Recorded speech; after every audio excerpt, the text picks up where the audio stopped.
In this video, I will be showing you how to swap out the motors of your Tinyhawk light. This replacement method is also going to be similar to any of our kits which feature a drone with motor plugs as well. So let's get started. As you fly your drone, sometimes motors can wear out, too much hair and material can get tangled, or just the lifespan of the motor has ended. Here we will be swapping some brushed motors off this Tinyhawk light. First thing to do is to locate the 4 screws holding down the canopy of the drone. From here we'll go ahead and unscrew all 4 screws. Now simply flip it over and slowly remove the top canopy without pulling on the camera wire.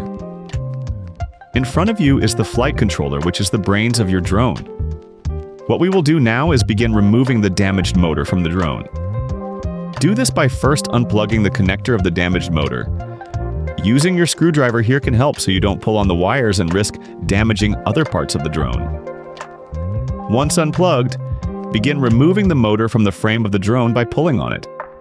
Here I don't need to, but if it's stuck, you can use your screwdriver to push on the bottom of the motor to help out.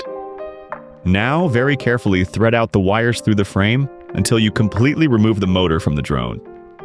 Now pull out your spare motors. Make sure to match the correct colors of the wires, as each color notates which motors is clockwise or counterclockwise. Simply slide the wires through the motor mount, then the motor, and work the wires back through the frame along the wire guides back to the plug. Then simply plug in the connector.